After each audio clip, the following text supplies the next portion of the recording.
What happened at your work that made you go, damn, this I don't get paid enough? I got red in the face, yelled at for chatting with my coworker, while we were both fully working and the two of us were among the best performers on the site. 2 weeks' notice got put in within the week. Story 2. I was a young professional at the time, and one of the older partners had me drive his wife to her hairdresser and wait for her to be done. I then had to take her grocery shopping, carry the groceries in and put them away for her. And when she told me to vacuum her carpet before I left, I said no. By the time I got back to the office, my partner was red in the face and said that if his wife tells me to do something, it is like he was telling me to do something. I told him to write me up, which he did, and had HR present it to me that I was insubordinate for not vacuuming his wife's carpet. I ended up leaving a few weeks later after a lateral move to a more progressive firm. I have that write-up framed in my office as it is so ridiculous. Story 3.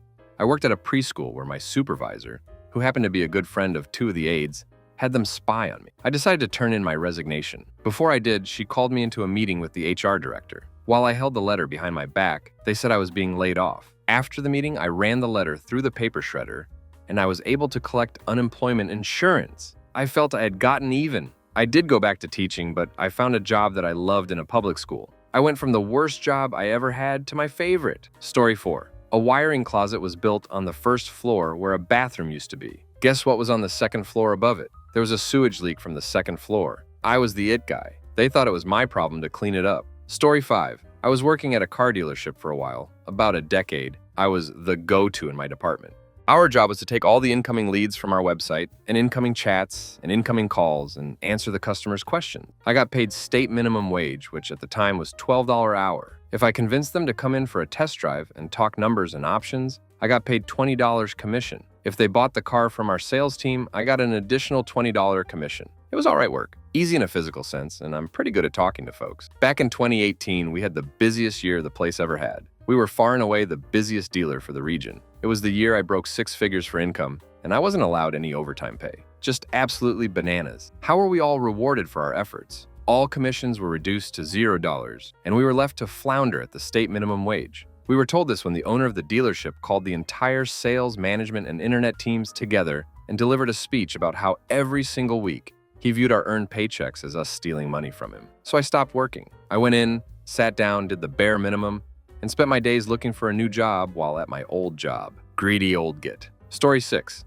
I had money stolen from my tip jar by a new employee multiple times. My boss said to wait for him to do again with proof. I said, duck that and quit. That same employee was fired 2 weeks later after having stolen from other employees, including the boss himself. The whole store shut down a few weeks later because other employees quit en masse. My new job pays twice as much with half the stress. If you're reading this, Austin, thanks for being a piece of crap. Turns out it made my life better. Story 7. Had a boss who was not qualified for the job. He got it over me because he was 20 years older and had 20 years more experience. And our higher-up bosses were in a different state, so they didn't see his actual work ethic, which he had none. I basically made sure the whole operation was running smoothly, doing all the work and every email we got back about. My hard work was praising him for my accomplishments, even when he went to a different city for a month to work for another company. But there was no one here to check up on him. So as he collected a much higher paycheck and did zero work, like literally zero. Eventually, I complained after one of my ideas, approved by the higher-ups, was sabotaged by this guy because it wasn't his idea, and we didn't have time to do it.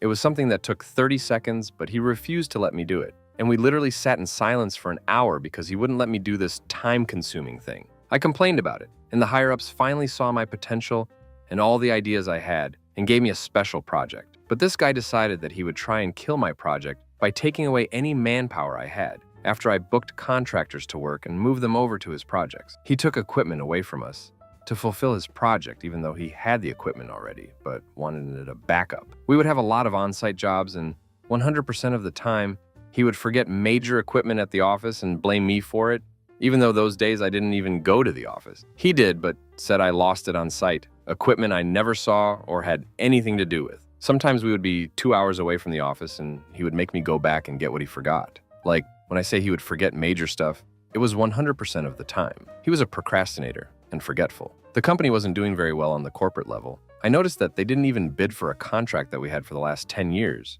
That was one of our major sources of income for the company. I absolutely saw the writing on the wall that this company might only have 3 years max left. So I started looking for freelance work and got a 2-day freelance gig that I could do during the day and be ready for our company event at night. Well, after finishing day one of this gig, I arrived on site at my full-time job before everyone else. And when he found out I had worked another job and he sent me home and suspended me for a day because I wasn't locked in, but I was like, man, I'm just trying to make some money because I couldn't possibly see an avenue for the future of this company. I applied for a full-time job somewhere else, but they only had part-time work. But 10, 20 hours a week there, paid 3 times as much as my full-time job, but the hours didn't line up, so I went over my boss's head and asked to be demoted to part-time, and they granted it. My new part-time company was very well known, and my boss's jealousy of me landing the gig ate at him every day. Then, things came to a head. We had one of our biggest events. I lived close, so I drove straight there from home, and he went to the office to pack up all the equipment. While me and the contractors unpacked all the equipment out of my boss's van, I noticed that our main piece of equipment was missing, like the one thing we needed to do our job, the most essential thing. Well, he blamed it on all of us for losing it, and made us check the whole site for it. We all knew he forgot it, but check anyway. It was such a dumb waste of time. We had another guy who lived close to the office who had a later arrival, so I called him to go into the office and grab it. I told my boss that I called the guy, and he lost his mind. Told me I lost it, I should own up to it, and it was unprofessional that I asked someone else to look for it. He got so mad he threw his phone at me, and we almost came to blows. And guess who arrived with the equipment? He forgot seconds later, saying it was laying in the ducking parking lot of the office. I quit the next day, and my career took off. Turns out other people appreciated my work effort and talent to a point now. 15 years later, I've been given many awards, and I'm a well-known commodity in the area. And this guy's lost his job because the company folded after me telling him it would. And he moved in with his parents in his 50s and still living there. No job, no prospects. Still mad at me saying if I would have put in the effort I am now at my job back then, they'd still be in business. Story 8. The manager wouldn't let an old lady use the employees-only bathroom at the store until she started crapting herself. Then he asked me to clean it up. Not too long after that, he was drinking with a female employee and her man one night. He apparently got inappropriate, and the dude beat his ass and face and threw him through a glass door. Couldn't have happened to a more deserving fellow. Story 9. When I was in college, I worked a retail job. I always got stuck on the closing shift. The store had a policy that you needed 2 departments worth of people there, with the manager when they locked up the store. My department had the most individual items, lots of small components. So repriced and restocks always took forever, so we were basically always stuck there until the very end. Generally about 3 hours after our scheduled clock off, because there's always one other department that for one reason or another had a very long closing each day. One day we decided we would work our asses off getting everything ready so we can leave on time for once. We get to 15 minutes before the normal clock out time, and our supervisor goes and gets the manager to do a walkthrough and okay us to leave. He says there's something wrong. When we ask him what it is, he refuses to tell us. We proceed to spend the next hour trying to find anything out of place, and find nothing. Finally, once we are the last department not finished, he tells us, turns out literally one ducking item on one of the end caps wasn't straight. It was slightly crocked. I literally screamed in his face, chucked my badge at him, and walked out the emergency exit. Story 10. Buckle up, peeps, cause this one is a doozy. I worked in a university library as a student worker for 3 years. Funding cuts hit and my department was forced to reduce me to about 6 hours a week. This was financially non-feasible for me, so I made a lateral move into another department. Now this department had a large project going on where they were moving an entire archive to an off-site storage facility. This archive, to put it in perspective, was an underground facility the size of a football field with shelves 75 feet high, running the length of it, filled with books and documents, over 1.5 million total. My job, along with a few others, was to use a stock picker, small forklift, to go up and down the aisles, pulling cartons of books down onto the stock picker, and then loading them onto rolling bookshelves that were then loaded into trucks and taken to the new facility. It was hard work and very dirty work, but that still wasn't the problem. The problem was the stock picker. The stock picker was over 25 years old and a bit creaky as a result. There was also starting to be a really acrid burning smell coming from the battery when we would go up and down, and it was only getting stronger as time went on, which I had complained to the boss about. One day, we get pulled into a meeting. Boss, hey, so we can't allow you guys to work with the stock picker on your own anymore. The electrics have been acting up and it stranded one of your coworkers at full height the other day, and the only way to get her down was to manually release the hydraulics. So you guys have to work in pairs from now on, or just hand pull, so one of you doesn't get stuck up there until someone finds you. Me. Did you guys send for a maintenance guy? Boss. Yeah, he came around and looked at it, but couldn't find the short. He said it was just because the picker is really old, but on the bright side, he did say it shouldn't cause the hydraulics to fail completely and drop you. Dead silence me. Wait, That's even an option? Boss. Well, it shouldn't happen, so you'll be fine. Me. Did the guy also fix the battery? Boss. No, guy said it was just old, and he couldn't fix it without completely replacing it, and replacing the stock picker would cost about $30K. Me. So there is a chance that the electrics could short and trap us 75 feet off the ground over a 2,000 battery fire? Or it can fail and rocket us 75 feet to the ground at the speed of gravity. Boss. That probably won't happen. Me. Are you going to replace the stock picker? Boss. No, it's too expensive. Me. It'll be a lot less expensive to replace it than it will be if that battery goes up in flames and burns this place down. Boss. Well, if you're scared to go up in the stock picker, you don't have to. You can do the truck loading. Me. We are being paid $15 an hour and probably isn't an acceptable answer here. Boss. Well, we already spent money getting brand new ones for the new facility. Me. Can we borrow one of theirs? Boss. No, they need it more than us. Me. Are you ducking serious? Yeah, I put in my 2 weeks notice the next day. I'm willing to do a lot for my job, but I draw the line at dying in a battery fire for 15 hours. Story 11. I worked for a video distance learning program in the 80s, 90s. I had a cool job doing some computer graphics and video production, but I also had to recycle hundreds, thousands of VHS tapes that had to be delabeled, and the stickers did not come off easily. One day in frustration, I just blurted out, "Can't we hire somebody to do this?" My boss smiled at me and said, "We did." Story 12. When I was just about to graduate college, a woman walked into my workplace and started demanding I do something that violated corporate policy. I told her I'd have to get my manager to authorize anything like that, and she started screaming at me about how dare I question her while telling me I'm an idiot who will never amount to anything. I paged with my boss, and when he arrived, I told him I was turning in my 2 weeks notice because I wasn't getting paid enough to deal with a dumb ducking Karen like this one. I liked my boss, but the expression on both his face and that of the dumb ducking Karen was amazing. Story 13. Right after getting my master's, I was working at a community intensive outpatient clinic. The counselors did really want to help, but we were constantly understaffed, underfunded, and undervalued by insurance agencies. Our clients were all very high need. We worked with a persistent and serious mental illness, forensics, addiction, and most of our clients were on Medicaid and were very low Cs. We often dealt with homelessness, food insecurity, and the traumas associated with these things. These clinics are super common, but since they don't pay very well, they often attract people just out of school, which is a disservice since those clients need a tremendous amount of care and expertise. Us younger counselors did what we could, but we're the least experienced clinicians than we'll ever be. And the stress causes a lot of people to quit the field entirely. I mostly held my own, but I remember one day returning to my office after a group session and seeing 15 new emails all from another clinic. I shared a first name with a nurse in the other clinic, so I expected that I was forwarded on these by mistake. For due diligence, I went through them anyway.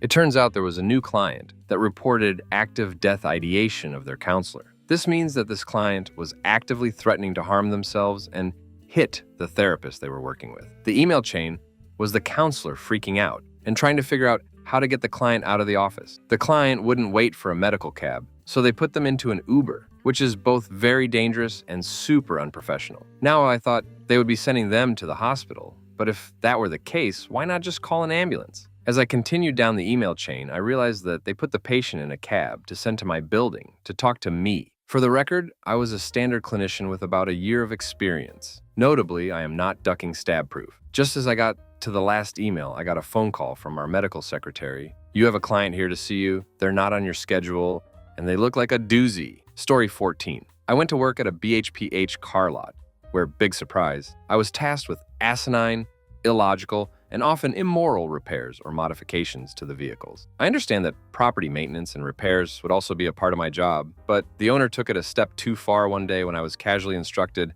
"Go to the location across town, they need your help." Assuming it was an auto repair, I asked what tools I needed to take and was told, "Everything you need is there." Grabbed my water bottle and jumped in the truck. On this blistering hot day with the summer's first heat advisory in effect, I arrived to learn that I would be driving loads in a dump trailer to remove a demolished home from the adjacent property that was recently purchased to expand the lot. Where it went sideways is when I was further instructed that while the trailer was being filled, I would need to pick up scraps of insulation, small wood chunks, and other debris between loads. There was no shade anywhere, nowhere to use the restroom, and no water aside from the 16 OZ I had in my hand. This is a recipe for disaster on a 100+ degree day in the OK humidity. I toughed it out the first day and was ridiculed at quitting time for not getting enough done to suit the owner. The next day, the owner sent over another employee to assist. But quickly, this man that is often doing very laborious tasks declared the operation a crock of crap and that the expectations were unreasonable compared to the standard issue insanity instructed by the owner. I used my lunch break that day to secure a new job by submitting my sample for the UA. The next morning, I was at the shop a few minutes early and was packing my tools when the owner walked into the shop. The dialogue that followed was the shortest interaction I'd ever witnessed occur with the owner. "Yes, sir, on me. You done?" "Yes, sir." And then he just walked off. My jaw nearly gaped open as the man that will spend nearly 10 minutes to berate you for using 12 of the expensive tape, instead of walking to the main building to retrieve a roll of the variety that cost 10% less. Mind you, nobody in the shop knew that the main building had any shop supplies stored in it, had simply left it at that and walked off. My takeaway lesson is that if a boss is constantly stepping over a dollar to reach for a dime, there is a fine chance you aren't even as valuable as a dime in their mind. Story 15. There was a conference that I had spent months planning. I booked the food, the vendors, the location, the attendees, all of it. My boss and one of my coworkers were tangentially involved because they had to be there in person on the day, but I handled everything else. The venue I booked was one we owned, so it was no big deal. So, like 2 days before the conference, my boss CC's me on an email to my coworker saying that he was changing the location and had booked another one we owned. It irritated me because he made that change without consulting me at all, but whatever, right? He's my boss, and I knew he was prone to that sort of last-minute crap, so no big deal. I pop a quick email to all of the attendees about the location change and CC him on there. He calls me screaming because how dare I tell people the location changed? Didn't I know he wanted them to meet him at the original location and then everyone would walk over together? How could I not be psychic like that? Dude literally screamed at me until I cried. He was so loud that my coworker, who sits 10 feet away and luckily was a very good friend, could clearly hear him over the phone. I ended up having to send an apology email to all of the attendees saying it was my fault. When he got back in the office, he then came and yelled at me again in person about it, and then spent the next couple of weeks making snide remarks about me being dumb. This boss was a total piece of crap in general. For some reason, though, the crap with the conference is what made me choose to start looking for somewhere else to work. Story 16. That I've never received a review or raise in the 5+ years I've been at my current job. When brought up, I received blank stares and they questioned my loyalty. Story 17. Would drive an hour through rush hour traffic to get to work. Some days I'd arrive 10 to 15 minutes early, and some days I'd arrive at the site right on time. Arriving on time, EMO meant badged into the building and in the gowning area. They required us to wear a clean room suit inside the production area. Being in that gowning area on time was not on time, per my manager's opinion. I told him that I could always go into the production area in my regular clothes, and he insisted that it was not permitted. Thus, I pointed out that smoking up was a requirement, and that it should be when my time on the clock begins. He told me that I could either leave my house 30 minutes early, meant I would get to work 30-45 minutes early, which he said he would not pay me for, or I could find a job closer to my house. I looked him dead in his eye and said, "You're absolutely right," and handed him my badge. I actually helped his department crank out great numbers. The lead in the department told me that she was grateful for me, because she always had to work that area, and I was helping them free her up to do actual lead work. I'm sure she was pissed when she found out I was driven out for what was essentially a disagreement of a minute. I just wish more workers would stand up and recognize their value. We have more power that we give ourselves credit for, but we vote away all of our leverage to employers that don't really give a damn. Story 18. There was a girl who I had the biggest crush on ever since we met in kindergarten. She moved away for college and we got to talking, and I found out she had a crush on me too. She came back home for a spring break from college and we hung out the entire time. I was scheduled to work as a cashier at Meijer for like $7.25 an hour on her last day home. I called and quit so I could spend one more day with her. Worth it. Story 19. There was a piece of equipment in a crawl space that needed replaced. I opened the door to the crawl space and saw the device about 50 feet away through a forest of spider webs. That piece of equipment is still there, still broken, and won't be replaced. Story 20. Worked with a small construction company that was owned by an insane a-hole, finding ways to cheap out on labor and expenses and divert as much money to his home and family. Hated hiring any new guys unless he absolutely had to, and hated if they learned anything new on the job from the old timers, because then we'd either quit for a better place or ask for more money. Never mailed checks, always made us drive to his mansion to pick them up. If it was a slow week, he'd have us do his lawn care and would overcharge and overorder so he could use the leftover supplies for his properties on the customer's dime. What did it for me wasn't where I fell through a roof due to lack of safety inspection training, but when we were gutting this old house to renovate and we didn't have a dumpster on site. Kept being told throughout the day, "It's coming, just running late," etc. Eventually, we have this pile of debris sitting in the driveway ready to get shoveled in when the dumpster arrives. 2:30 p.m. rolls around, we work 7 to 3 p.m., and owner shows up on site in a sedan, which we thought was weird because he's always driving around in his "I'm a big boy" pickup truck. Tells us he's saving a lot of money by not having a dumpster for this job and tells us to load up our own pickup trucks with the reno debris and toss it in any dumpsters or garbage cans on our way home. I told him I'm not catching a felony and pack up my crap and leave. The craziest thing? Some of the crew started doing what he asked. This was the week of 4th of July. So I did another day or so of work and then left on the 5th up to the Upper Peninsula with a buddy to his cabin for 2 weeks. Eventually, my last paycheck got mailed to me, and that was that. I hope the crew did well in the years after that, and I hope the owner glues his balls to his ass and falls down the stairs. Story 21. I was working yet another double shift, and I had not had a day off in over 3 months. I was sleep-deprived, irritable, and broke because I was only making $7 an hour. So, in tonight's rendition of Duck This, I Don't Get Paid Enough, I start out noticing that my supervisor has once again left his machine running unattended. This traditionally means that he is outside in his van with his girlfriend doing substances and having sex. Sure enough, about 15 minutes later, my Harley-clad supervisor comes strolling in. He proceeds to start measuring parts that are no doubt completely out of tolerance when his wife has entered the shop and is walking straight towards him. Everyone has tuned in simultaneously. Even the forklift operator has noticed. My coworker gives me the side eye like, "Are you seeing this?" She climbs up on the walkway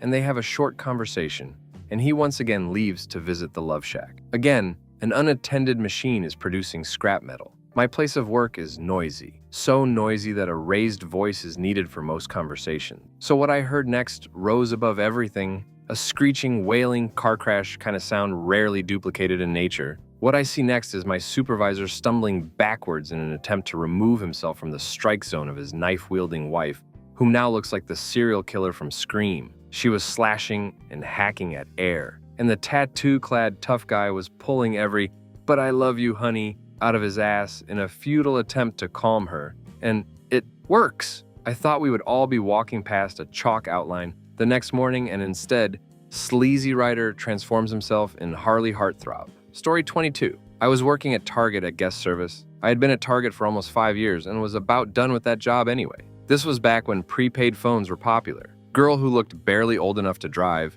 brings an AT&T phone and prepaid card to guest service to buy. We sold both cards to load minutes on cell phones, and we also sold cards for payphones. Once they were activated, they couldn't be returned, and they were not interchangeable. I used to work electronics and knew this. I called back to electronics to verify if she had the right card, and he said yes, so I sold her the phone and the card. I opened the next morning, and around 10 or so, I took my break.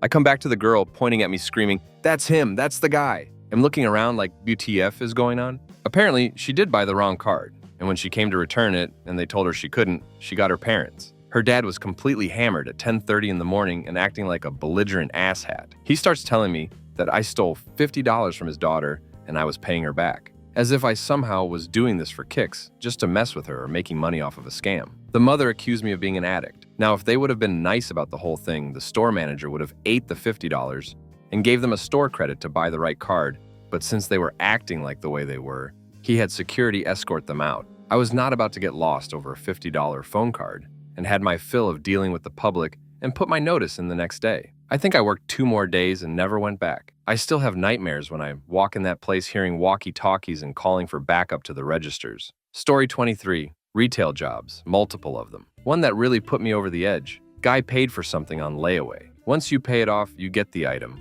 but it's not on site and is shipped in. Out of my control as an associate. Out of store manager's control too. We did not have the item yet. Impossible to get it that minute he wanted it. This guy berated me for 30+ minutes like it was my fault. Store manager was almost zero help. He just let me get yelled at me over and over. I finally got the situation sorted and left without his item. Afterwards, I nearly cried in the parking lot sitting in my full motorcycle gear beside my bike. A friend I hadn't seen in years happened to see me and say hi. Normally, I would have talked to him forever, but I was absolutely destroyed by that customer. I basically just said, "Hey," and that was pretty much the extent of it.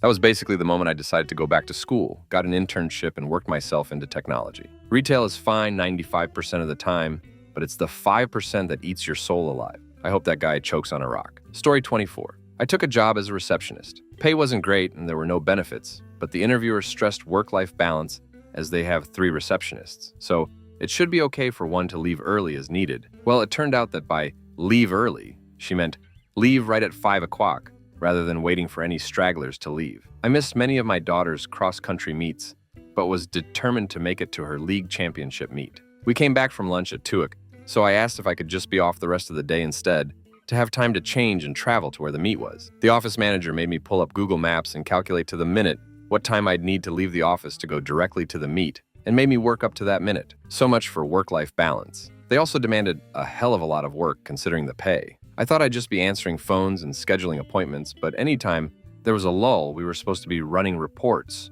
poring over records for mistakes, etc. And there were rarely lulls. Usually the phone was ringing. I was trying to reach another staff who wasn't answering her phone, and I had 2 people in front of me with questions. So when things actually got quiet for a sec, I wanted to actually catch my breath. Nope, gotta go through these 400 postcards and make sure they're correct before we mail them. It was way too much for the pay. But the Google Maps incident was my breaking point. Story 25. I was a QA tester for a video game. I submitted a critical bug for a piece of content made by a designer for an expansion to our MMO. That designer came over from across the building to yell at me, saying my bug was invalid. I didn't argue.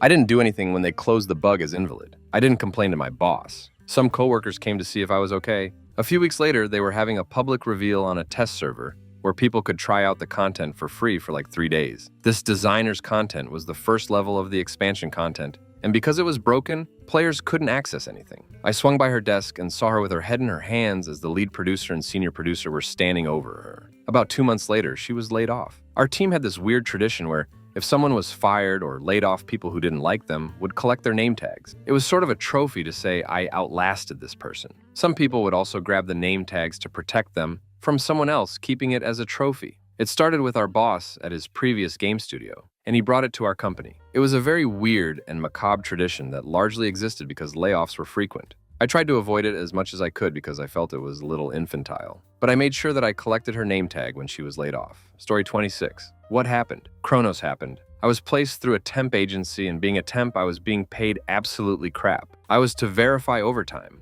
but no department would actually make sure the entries in Kroons were right. So I had to make sure, with some help, but not a lot, that every single person's time card was accurate. A lot of times, people would be scheduled for 72 hours, an entire shift not entered, and it not spotted because they had 8 overtime hours, giving the illusion of 80 with no overtime. There were no clock in, clock out. We're talking roughly 2,000 time cards, so it's a big task. We just got a new office manager from hell that didn't even want me checking the cards with 80 hours because, in her opinion, they're right. There's nothing to check. But we had to be compliant for 3 unions and 2 collective bargaining agreements. Every pay period, we asked for extra time because of how few people there were to check and how many creative and inventive ways the departments can duck up a time card. Plus, new manager said, don't quickly fix the mistakes. Send an email about the mistakes to the departments and wait for them to fix the mistakes. Oh, and don't worry about the union. So I'm doing all this for less pay than Costco offers. And then Kroon's ransomware happened. We had to do everything on old-fashioned spreadsheets in half the time, 3 days, because accounting needed to review rather than let Kroon's do it for them. For 2,000 people who can't remember to enter all normal shifts into a computer, I was stretched to the point that I was really considering quitting. Ransomware pushed me over the edge. Quit without notice. Story 27. My old gig. My direct supervisor got jealous because his boss invited me to lunch my first month or 2, and I had the audacity to accept the offer. From then on, he would gatekeep deadlines I was responsible for and only tell me about them at the last minute. Like at 3 p.m. asking me how it was going with that thing that was due 5 p.m. without having ever previously mentioned it to me. I managed to pull off a few miracles, but also missed some deadlines too. I made it a year into a 3-year contract, and on my 1-year anniversary, I put a lunch meeting with him on his calendar, planning to tell him I was quitting. As we were walking out of his office, I couldn't stand it and just blurted out, "Look, there's something I want to talk to you about." And he cut me off and said, "I don't think this is working out. I'm going to let you go." I laughed, hung a left, and walked to the HR department, told them what he had been doing for the past year, with receipts, and told them he had just relieved me of my duties. I was told to go home and that things would be sorted out, and 3 days later, I got a termination agreement hand-delivered at my home with 2 years of severance. They had to pay me out because I had documented everything. He was fired 2 months later for cause. Easiest $400K I ever made. Story 28. Knowing when someone in the same function got paid way more despite not having any background in the field, and I did. They told me it's not possible to get the same salary because of the company rules and because it would be unfair to other colleagues. Story 29. I worked in book retail in the 90s. 04. A man in an Australian cork dangle Crocodile Dundee hat came in and asked me how many Harry Potter books had ever been sold. When I didn't know the answer, he called me a stupid little knut and swung at me closed fist over the counter. I ducked and ran for the staff room. My manager wanted to ream me out for leaving a line of customers behind him. I was on £5.25 an hour. Story 30, hospital, chief physician, has office in another building and came to our ward maybe every 2 weeks for 2 hours, doesn't know us at all. Rotated me without asking to an entirely different ward because they just thought it was a good idea. Team was shocked. I quit within 5 minutes of discussion. Wouldn't listen to me at all, and they looked pretty damn stupid with their style of leadership. Still, duck you, a hole.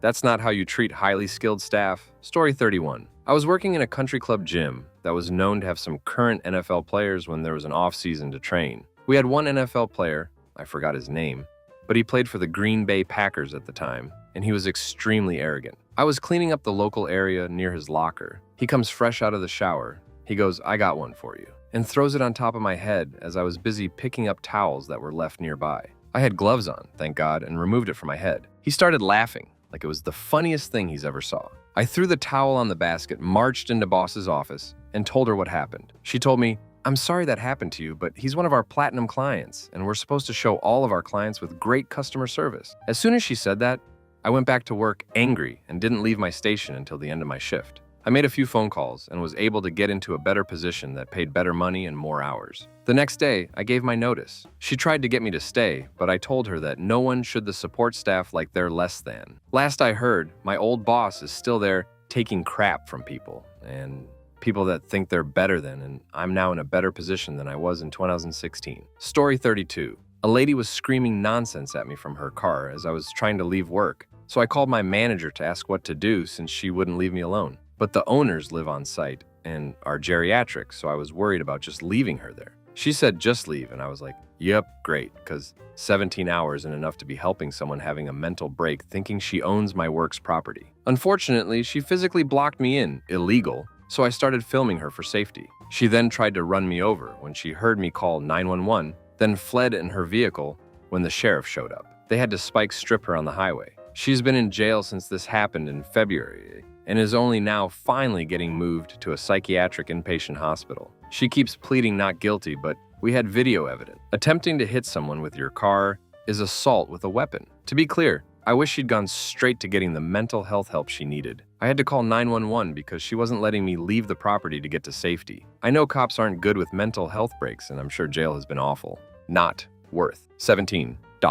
And I had to sit around waiting for the sheriff to come and get the police report and video and audio and everything, which I think I did actually clock. Story 33. Trigger warning murder. I still can't believe that this actually happened, but sadly it did. I was working in a restaurant and a really young guy only just started. The manager really liked him and gave him more and more responsibility really quickly, like managing the deliveries. The guy took that opportunity to start yelling at the girls that worked there, including me. He got super aggressive over the tiniest things really fast, and it was actually scary. I told my boss that I have a really weird feeling about him and that he obviously hates girls and treats us horrible, but he pretty much just told me to ignore it. A week later, the guy's girlfriend started working at the restaurant too. She was really sweet and really lovely. She was about to finish high school and wanted to go to university and travel and had her whole life ahead of her. I asked her a bit about him, but she always told me how loving and nice he is, how he always buys her nice gifts, etc. Shortly after she started working there, I quit because I just couldn't deal with this guy anymore. A few days after that, I found out that he lost his girlfriend. Apparently,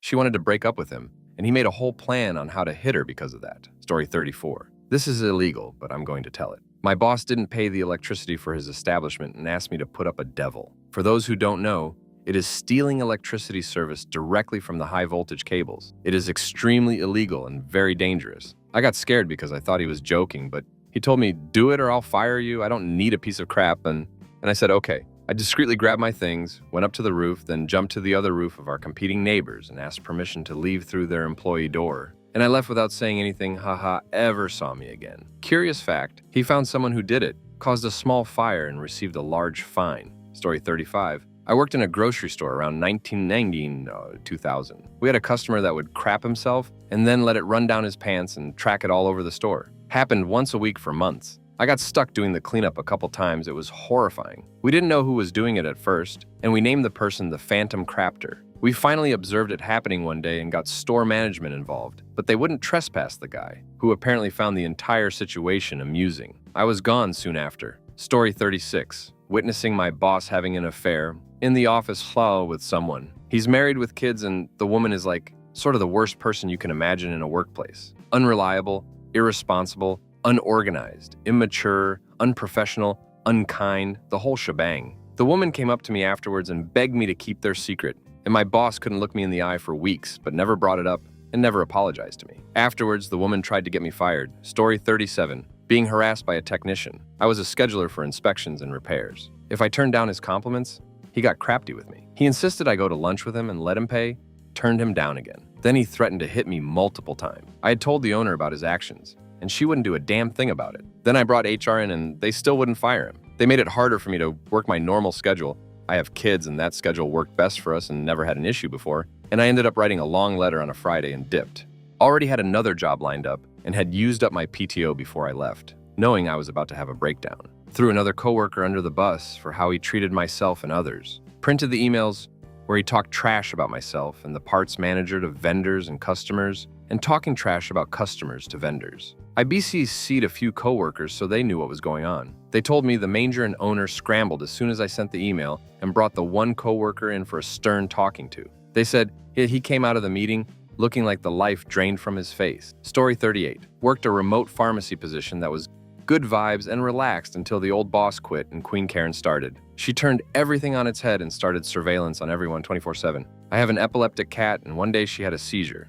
So I stepped away, kept her comfortable for a second until it stopped, then was back. Boss called me into a meeting with her boss and HR about an hour later and showed me statistics where I had been idle for 2 minutes. 2. Talking down to me the whole time, like I'd done something atrocious. I just hung up the call and never came back. Ducked that place and the micromanagement. Story 39. Boss said lesbians are a waste of a life because they're not doing their duty to men and bearing children. I'm not even gay, but it was more than enough to get me to leave. Story 40. Worked at a fast, casual restaurant as the kitchen manager. Open line restaurant, and during busy times, I would jump on the line with my staff to push food and service. Company was trying to squeeze profits, and the GM started cutting my prep cook staff early, leaving me with more work. I was salaried. It was happening every day for months. Longer hours, no extra pay. One day I'm on the line during a rush helping push service. Owner of company is sitting with his son in a table right in front of. Son is 18, just graduated high school.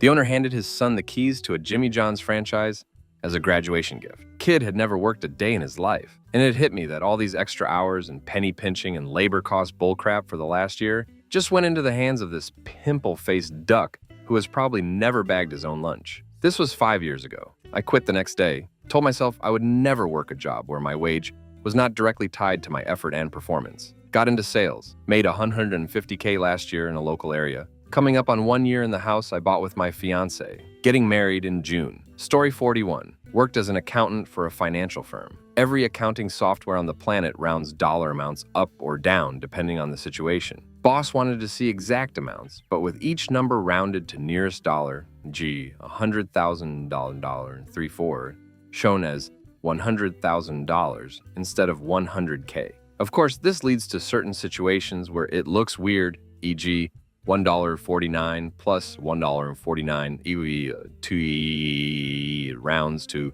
1 plus 1 or $3. Got yelled at in front of entire team and had to spend the night in the office forcing software to make the rounding look normal. Of course, everything in accounting flows from one form to another, and so messing with any number in one place can mess up sums in another place. And it was impossible to simply force the number that was needed. Had to do stuff like change $1.49 to $5 to try and force it all to work. Was yelled at around 5 p.m. and had to work continuously until the next day at 5 p.m. to get the rounding mostly working. For a company with assets over $1 billion, in the end, none of it matters because it ultimately gets shortened from 100,000 to 100K for investors, auditors, and regulators anyway. It was all for management eyes and egos. Story 42. Used to be a shift leader at a fast food place. Worked there for 3 years. I had to go back to being staff and working less hours because I was studying at the same time, and it was impossible to keep going on like that. One of my best friends worked with me there. and she took my position and after less than a week badmouthed me to the manager. They kind of tried to take it to HR. By the way, I never had any complaints and I was always fair to everybody who worked on my shifts. But apparently one day, after I stepped down, there was a slow night, and since there wasn't much to do, I was just talking to people and not doing that much, basically because we had already done all closing duties, etc. I tried to talk to her the day I found out, but all she did was stare at me with this blank expression that honestly creeped me out because I had known her for years and never did anything to her El Mayo. I quit that same day. I guess she had a plan or something and her goal was my position. So F lame, hope she's happy in that crap, story 43. At my first job working as a front counter server at a local drive-in where I would take the orders at the till, then immediately make the orders myself and serve the customer, then go to the next customer. I was the only one scheduled the morning shift and worked 10 a.m. 2 p.m. completely alone because my only supervisor decided to spend that whole morning in the office. I was completely alone, working 2 tills, heaps of customers coming in. Mind you, this was at a popular local drive-in during the summer. I was making milkshakes and ice creams as fast as I could, and one adult man had the audacity to yell, "Can we get some service here?" as I'm visibly running around, covered in ice cream and talking to multiple customers at once. Like, sir, I'm only one person. I'm 18 years old. Give me a ducking second. Ugh, it makes me mad just thinking about it. I should have gotten 100% of the tips that morning, but of course it's all shared equally by everyone, whether they worked or not. Story 44. I got a job at a movie theater when I started college. I was only there a few weeks when a customer reported that there was a mess in the men's bathroom. We go check it out. This happened in 1995, and I still remember it. I had never seen anything like it, nor have I since. Skip this paragraph if you are grossed out. There was splattered crap on the wall behind the toilet. On the floor was a pair of soiled underwear, twisted with long pieces of crap like a DNA helix. Worst part? The toilet was filled not just above the waterline, but above the rim with poops. How could one human do this? It was just staggering. Manager was mad. None of the ushers wanted to clean it. Told me to do it since I was new. Said I knew what I was signing up for. I said that this is a biohazard and that asking anyone to clean it was probably against various OSHA rules. She said she'd fire me, which I was comfortable with. $5 an hour for a lifetime of trauma. Thanks. They ended up hiring some service to come clean it, and I kept that job. Story 45. I had a job that didn't pay us during the holidays, working a full-time job that claimed they didn't have the money right now to pay all of their employees. It was a small mom-and-pop type employer, so I get that times were hard, but damn, that sucked. We went 3 weeks without a paycheck. Caused me to fall behind on rent, car payment, and paying back my student loans. I left that place as quick as I could land something else. Story 46. Worked in a factory as a student. Person next to me placed the lids on shampoo bottles as they came down the conveyor. I had a wooden bat, and my job was to whack the lids on tight. Every time I hit one, a squirt of shampoo would hit me in the eye. 12-hour shift, radio playing, but at that annoying level where you could hear it, but not loud enough to hear what was being said or identify songs. Managers walked in and said to improve productivity, they were removing our chairs and we'd be standing for the rest of the shift. At this point, I thought, nope, duck this, but couldn't get out of the building mid-shift without a manager swiping me out. It felt like too much hassle, so I went to the toilets and jumped out through the first floor window. Best decision ever. 0 regrets. Funny thing, a few years later, I randomly met someone who was working there. I said I'd done a shift there and hated it. They replied, no crap, everyone hates it. They have grills on the bathroom windows, because rumor has it, someone once jumped out. Story 47. Dishwasher at an all-you-can-eat buffet. Mother's Day. Second dishwasher is a no-call, no-show. Instead of getting the minimal help of getting the carts with the clean plates and taking them up front, I'm left on an island. Whenever I took a cart up front, I would stop at the fountain machine to refill my cup with cold water. I wouldn't stand there and drink. The manager comes up and tells me I can't be stopping for water every time I come up front. No problem. Mind you, it's plates, bowls, cups, flatware, and all the pots and pans that I'm cleaning. Or I should say that I'm now not cleaning. It was glorious. Hundreds of dirty plates, bowls, cups, just piling up. One of the bussers rushes in and tells me, we are out of plates. Mission accomplished. I walk out past the register where my GF is working solo. Yes, this company was cheap AF, and told her I'd be back to pick her up. As I walked out, I heard the sweet sound of the manager losing his crap. Story 48. I worked front desk at a resort during COVID, and it took a few months before the higher-ups finally decided to start putting everyone on leave. Before that, we had to go through several months of constant calls from people who, understandably, couldn't make their reservation due to travel restriction. However, because the higher-ups were ducking sociopaths, they expected us to tell anyone who was calling to cancel, regardless of their reasoning, that they were not allowed to get a refund, and that their only option was to reschedule, which the unspoken rule was that they could only reschedule one time. After that, they were screwed out of their money if the dates didn't work. The only thing that kept me from quitting after a week of that bullcrap was our front desk manager finally breaking down and saying, "Duck that," and telling us to give everyone who called a refund without question. And I'm still thankful that manager had half a brain, because we did not get paid enough to get screamed at over the phone all day, on top of already getting screamed at by people checking in and actively staying there. No thanks. Story 49. My first job at Dairy Queen. The owner was in his 70s and was the macho boomer hard-ass type. One day he was in the kitchen watching us work. I had an order for a kid's chicken strip basket and grabbed a handful of chicken strips, 3. I dropped 2 in the fryer and went to drop the 3rd back in the storage. But before I could squat down to put it back, he grabbed my arm hard enough to leave a bruise, forcefully spun me around and said, "How many chicken strips go in a kid's chicken strip basket?" 2, I replied quietly, in visible fear. "Well then, why do you have 3 in your hand?" Weeks later, I was silently fired by being removed from the schedule with no warning. I contacted a coworker to see what was going on. Apparently, some workers had a food fight or something that didn't even happen on my shift, and I was fired for it. I'm not really sure. I was a dumb kid then and didn't know better. But man, he sucked. Bet he wouldn't try that on an adult. Story 50. I was told the oily stains on my work shirt were highly toxic dioxin. In my 20s, went to work replacing the mung lines of a plastics plant. We were given yellow rain suits, rubber boots, and face shields and told to power wash the 3-foot diameter pipes, taking the tar-like substances and putting them in special metal barrels for disposal. When we need to get a new barrel, I had to go to the safety office to sign it out. The dude there freaked out when he saw the tiny black specks on my shirt. Needless to say, after his explanation of how very bad this was, I took the barrel over to my supervisor, took off my shirt and put it in the barrel, as per safety guy instructions, walked over to my car, kicked off my boots and jeans, and drove away in my underwear. That was how I quit. Story 51. A few years ago, I was working on a large project for a Fortune 40 company. Not complex at all, but customer negligence made it more difficult than it should have been. After telling said customer that if you do X, this will result in issues and them neglecting it, the inevitable happened on a Friday afternoon, which I was on PTO. I ended up working from about 1 p.m. until 8 p.m. trying to fix the issue. Come Monday, my manager has the audacity to call me to tell me that I should have been working throughout the entire weekend to fix the issue. Yet we were a MF business, and he knew I'd be busy during the weekend. I told him if he cared so much about the customer experience that he should have been the one to at least help in some sort, and that going forward, he can be the one to help them, because this is my notice for my 2 weeks. After all of that, I heard from previous coworkers that the project went completely sideways and the customer ended up churning, along with the manager getting fired.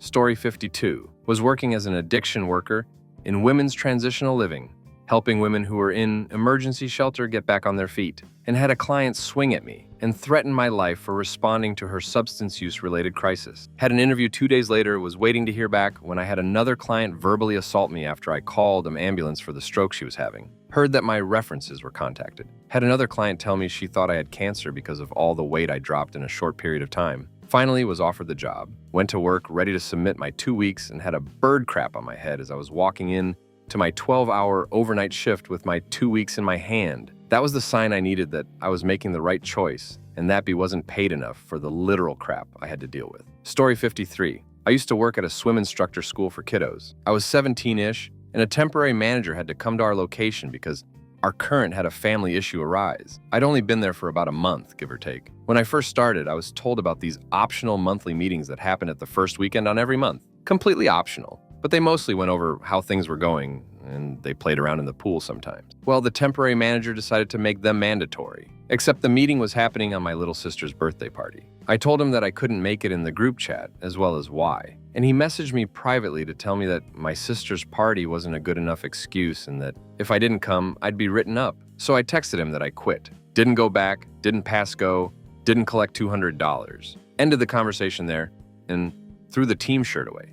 Because absolutely not. Story 54. I worked for a construction company where they paid me every week, then switched to every other week. Then the paychecks started bouncing. I started cashing my paychecks immediately after I received them. One day, the owner called me in and questioned why I was cashing my paychecks and questioned me if this was just a job or a career, blah, blah, blah. I told him what I do with my paycheck is none of his business. 2 days later, I was laid off. Kept me from having to quit, and I got unemployment. Story 55. This was decades ago. Working at Walmart during college, My mom had passed away somewhat unexpectedly, was sick, but we didn't know she was that sick, and I was kind of pressured to return to work sooner than I was ready. This was the store in the small town I grew up in, so a lot of customers knew my family. People think they're being nice when they approach you to tell you they're sorry for your loss, but doing this to someone while she's working is very cruel. I kept having to leave my register to go cry in the bathroom. Twice in that first couple weeks back, my register was slightly off, less than $5 at the end of my shift. Despite having never been even a penny off in the prior 2+ years I'd worked there,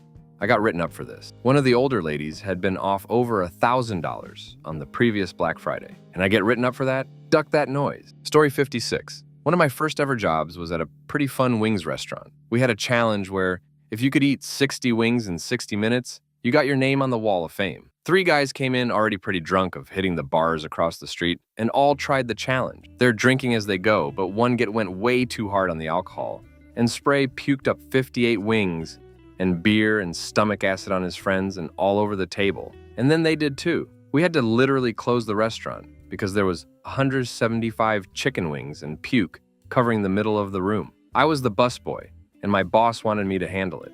I said, duck that, I'm not doing that, and he dishwasher to do it for 50, Story 57, private school. They let another teacher steal my professional learning materials and pass them off to the staff as his own. When I called admin on the issue, they were silent. I wrote a 20+ page policy document for admin on how we could transition the staff to online teaching at the beginning of COVID. Timelines, resources, training needed, rationale for everything. They ignored my email, said nothing to me, but 2 weeks later started poorly, putting my plans into play. When I raised concerns about how they were handling staff mental health supports and student success during COVID, they threatened to fire me 3 times in 2 weeks. I started looking for a job immediately and got out about a year later. Post-COVID, the school is on the verge of financial collapse because they've prioritized profits over education, and the quality of the people they're hiring and the students they've accepted has slipped year over year. I'm making 50% more working in the public system. Story 58. I used to work with elementary students as a program administrator. I once had a dad scream at me for 45 minutes about how his child got injured in a PE class, asked the teacher for help,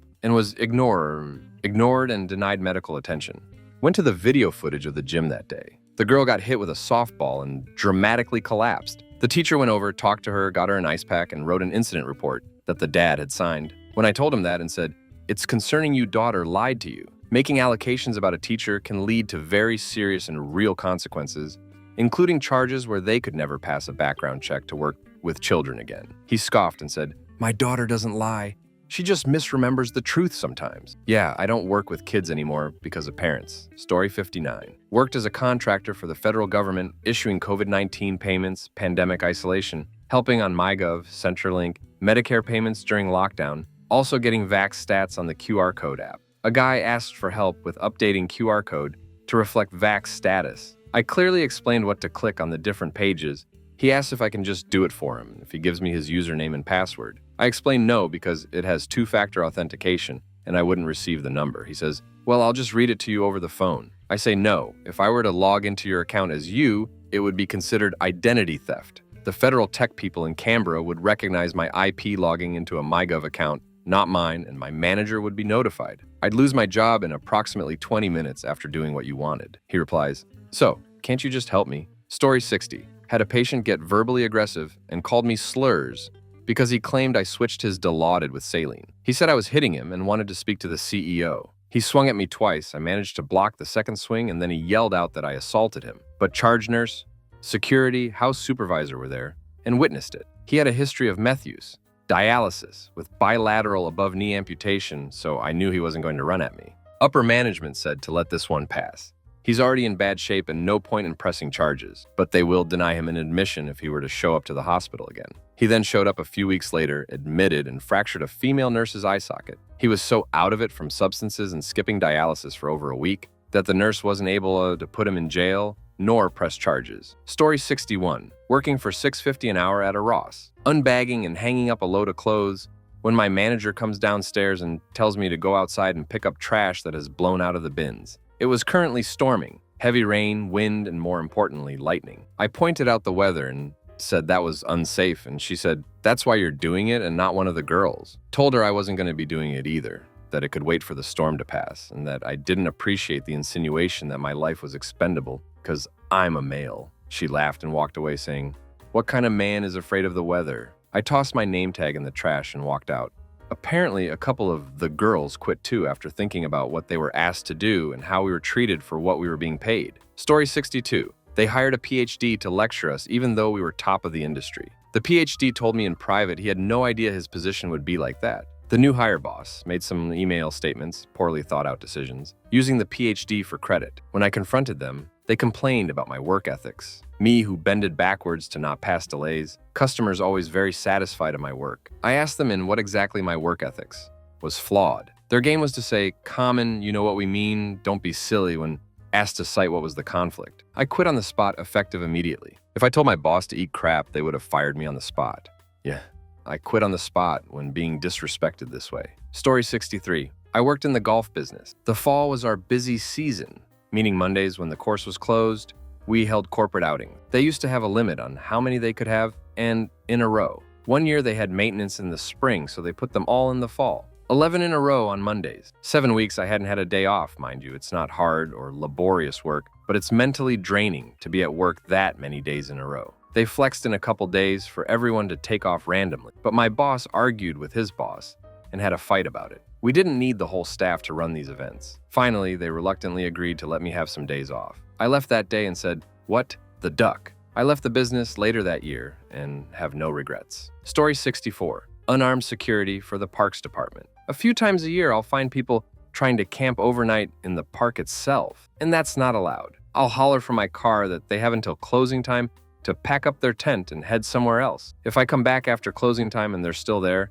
I don't even approach them or say anything. I just call local dispatch and let the cops deal with it. I definitely don't get paid enough to deal with a homeless guy who may be crazy, may be high, may be armed and willing to hit somebody so he can sleep in the park. Duck all of that. I observed they were breaking the rules. I reported it, and now the cops can deal with it. Story 65. About 20 years ago, I was working at a video store, and a customer threw change at my head when I had to validate her birthday. My boss had to stop me from punching her in the face. My appendix blew up 2 days later, and I lost the job anyway. Boss didn't care that I was having a medical emergency, so I walked through the door via an ER. About a year later, his store was taken over by Blockbuster. Karma. Story 66. Went to do the last restroom clean of the shift and walked into a shotgun blast fart from one of the stalls. A sound I can only describe as a viscous splatter.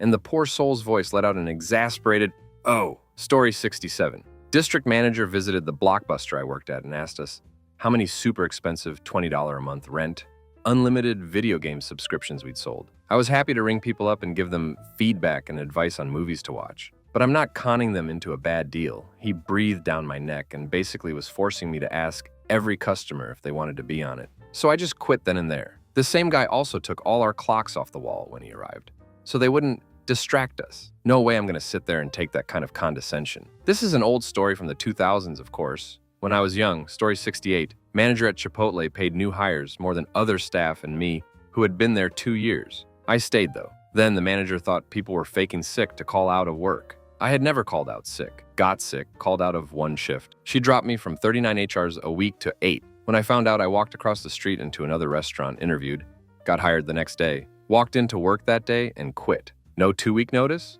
My manager asked. Didn't seem like you needed me all that much. Good luck with the shift today, I replied. Best part, a few weeks later, my new boss invited me out for a few beers after shift. We walked over to the Chipotle I had worked at and drank there. My ex-manager was stone-faced as we ordered the drinks. Good time. Story 69. There were multiple moments that made me realize I definitely wasn't getting paid enough, getting yelled at, insulted, and even reprimanded for asking why I had to make up hours as an exempt employee just because I went to a medical appointment. But the breaking point was when my boss, who was also an attorney, advised a client to hide money from the local tax department to avoid a lien. That's the kind of thing that can get us disbarred, and yet it was treated like nothing. The next day, I left a 3-page resignation letter on his desk and my coworkers' desks and walked out before he even got to the office. By the end of the summer, the rest of my coworkers followed and left the firm too. Story 70. This was back in the late 90s. I was working at Walmart as my first job as a teenager. I was floated to the garden department one day,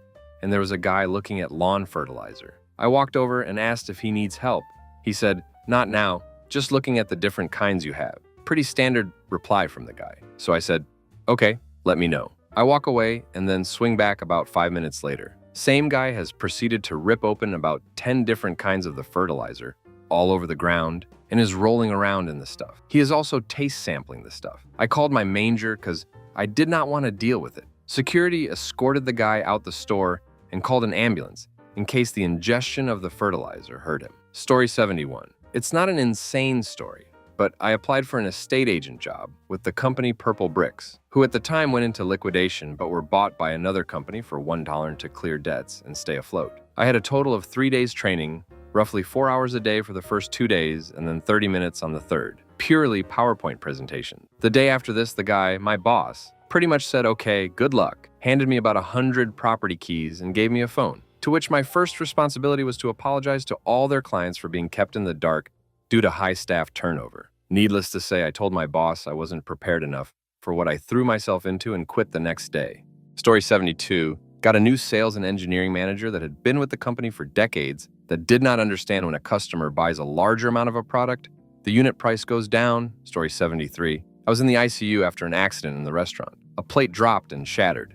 A piece popped up and punctured the radial artery in my palm. My regional manager calls me the next day and asked when I think I'll be able to return. I was back at work after 2 days, stayed for about a month while I ironed out the details of my next job and then put in for my last week of PTO. The day before PTO starts, I hand in my 2-week notice, essentially telling them they're really only going to have me for 1 week and I haven't looked back since. I left corporate restaurants and management in general.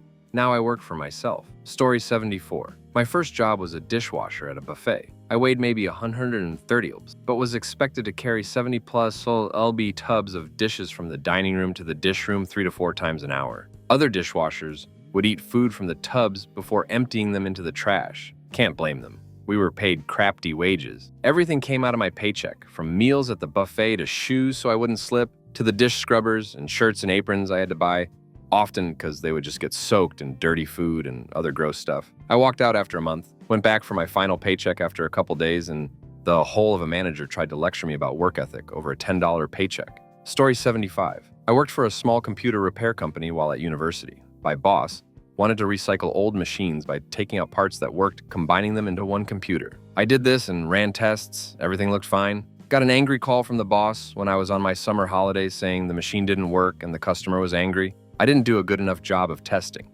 Ignoring the fact that this could easily happen by building from a bunch of broken parts, what actually happened is the other employee was annoyed. I was stealing his limelight and intentionally broke the machine to make me look bad. I know this because the boss contacted me after I came back to uni. The other guy told him out off guilt. Story 76. The owner having a swearing rant via WhatsApp over where I left some paperwork. Apparently, I left it in the wrong place, but he was unable to say where it should have been left because I left it in the only safe place available. While his late-night ramblings continued, a coworker was given a warning for also putting paperwork down incorrectly, and I was given 2 warnings for putting it in the wrong place and then for arguing about it. Meanwhile, I had every piece of my uniform in the wash, and it was all left in the company vehicle the following morning before opening with the keys through the letterbox. That was the final straw after months of his strops. Unsurprisingly, there's always an advert on Indeed with a vacancy. Story 77. Was VP of a decent-sized org, had done a number of layoffs over the previous years.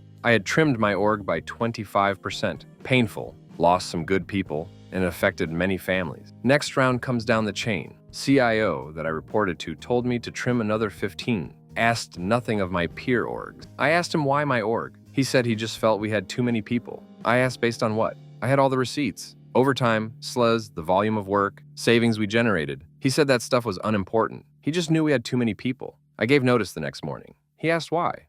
I told him I could not work for someone who understood so little about the business. Story 78. Got blamed for a huge screw-up that happened. My immediate supervisor, CCE, and everyone, so I took a screenshot of the timestamp from when it was recorded, reminding them I didn't work for them at the time this took place. Also included a screenshot of my boss being the user who was on the timestamp, plus another screenshot of my employee profile showing my start date. I had already put in my 2 weeks a few days earlier, but it will now be effective immediately. I took my plant, left my keys on the desk, and got in my car. My hourly rate doubled when I moved. Absolutely not ever putting up with that. Guess who stopped waking up at 4 a.m. every day? Story 79. I got scheduled alone at a restaurant near a college that was running commencement ceremonies all week. Normally this is okay, but this particular week we had nothing but big tables of extended families, like a four-top was a small group that week, 4 stations in a line kitchen, 1 me, 27 tables full in the dining room, a single server having a panic attack, for 50 cents over minimum wage. I called the kitchen manager, told him to get the duck over to the restaurant ASAP. When he showed up, I basically told him he's a ducking idiot for scheduling like this and it's his problem now and quit on the spot. Left him with 27 tables on his own. Have fun, crap. Story 80. When I was hired as a part-timer at a nursing home, I was told that everyone splits working holidays equally, so the burden doesn't fall on any particular person or group. After I'd worked there a month, I was told part-timers cover all the holidays, so that the full-time staff got the day off, but they paid an oh-so-generous time and a half, so really they were doing us a favor. Except this happened to be my 3rd job, and even at time and a half, it still paid less than both the other ones. I put in my 2 weeks notice as soon as I found out, which happened to be a week and a half before Easter. Story 81. I worked at Sam's Club in my 20s, and I had a member come in and get pissed off that the bell peppers were the wrong shade, and that his kid wouldn't eat it unless they were a specific color. They had to have the manager team lead come over to produce because this man who was in his 40s or early 50s was having a full-on tantrum over bell peppers. And we had just got a fresh palate that day. It was an insane thing to witness. Story 82. Was an emergency vet receptionist, would take notes, give directions, and if needed, relay medical advice from the vet or vet nurse to a pet owner. Had a lady with a new rabbit call because it randomly gave birth. I got some advice from the vet. Big part was leave the mother alone so she doesn't stress out. Owner wasn't really listening, then said, "Oh, she's licking her babies." Story 83. I kept getting tasked with that's that are so not my job, and I made less money than a new hire, even though I've been there for 10 years. Some examples being I am a trainer, can do every job there, handle scheduling and payroll, can drive CDL and do yard jockey and route driving, etc., but I was by far the lowest paid person there. Like the new hire who only does one thing in the warehouse, made $5 more per hour. I'd also be the person who would get sent to other plants to help fix their problems or introduce and teach the new systems. Story 84. Blew out my knee at work. Had surgery, came back on a modified work plan. They threw me to the wolves. Back to the same job I got hurt on. No modifications, no support, no nothing. Went to my doctor and got another modified duties form filled out. My big boss came down to my station to let me know I am not, in fact, a team player. Told him right then and there to shove it in his ass.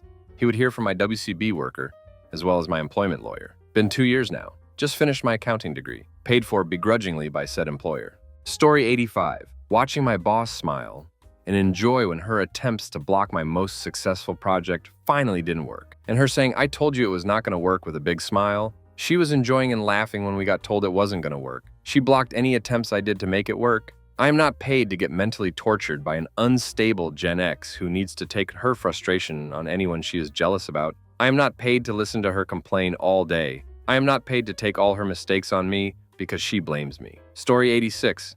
20 years old, needed money, so bit the bullet and became a custodian to more than double my pay and have health insurance, vacation, and sick time. Even with all the junk I had to deal with as a custodian, it was worth it than working minimum in retail. The part that made me quit was dealing with the bitter old lead who wanted nothing more than to be miserable and make others miserable. In life, it's not the literal crap that makes you quit, but the proverbial crap that some humans are. Story 87. I was asked to do a task using an order picker, a type of pit equipment that goes high up with you standing on the platform that rises. No problem. I've operated these things for years. When I asked where the harnesses were, the manager laughed and said they didn't bother with that pussy stuff. Basic safety equipment that is required by OSHA, he called pussy stuff. I said I wasn't comfortable not wearing a proper fall arresting harness 40 feet in the air, and he tried to convince me to just do it. I walked out and immediately called the agency I was hired through. Story 88. As an IT person, hearing people's life stories and being told by management to play therapist and handle people's feelings delicately. Like, no, Karen, if Janet wants a therapist, she can pay for it through our insurance like everyone else. I'm not getting paid enough to do my it work and listen to people's crap. Story 89. It's not as bad as some of these, but as an 18-year-old, I got the job. Not officially, no pay raise or anything, and I was just the oldest of the youngsters and was held accountable when things went wrong, of keeping the other part-time people, 16, 17-year-olds, in line. I was constantly trying to get everyone to do their work, still having due to my own, for them to just not do it, and I ended up doing all the work meant for like 4 people. I kept that up for a month and a half. Story 90. I started work with my last employer and quickly realized the boss was a sawed-off sociopath. He had intervened on an inspection and followed up by screaming at a coworker about how the inspection was conducted. Spittle was flying from his mouth as he raged. "Who told you to do this?" The answer was, "You did." I'd been laid off for nearly a year when I took the job and nearly walked that day. Fortunately, the little monster moved on and was replaced with a young woman who turned out to be one of the finest supervisors I've ever had. Those who thought you'd seen it all at your job, what's the latest thing to prove you wrong? Story 1. I work in a secure acute psychiatric ward, so I see some weird crap on a daily basis. Here are a few notable ones. The police brought in a guy who was trying to hang himself from a tree in a public park. They cut him down just in time. The notes showed that while hanging, he was wearing a surgical face mask. When asked why, he replied that he didn't want to catch COVID-19. I'd never heard the term manual bowel evacuation. I attended an emergency in a room where a patient had hit her wrists. She was fighting us as we tried to save her. The weird bit was she had the Spice Girls playing at full volume, which added a bizarre backing track to a potentially deadly situation. A patient tried to escape the ward. She was very strong, psychotic, and all of the staff were easily pushed aside as she ran for the doors. This left me between her and freedom. Not a huge problem. I'm a big guy and used to these shenanigans. So I tackled her and brought her safely to the floor so my colleagues could help de-escalate the situation. Oh, she was topless and covered in piss. As I took her weight and tipped her over my hip, all I could think was, don't touch her tits.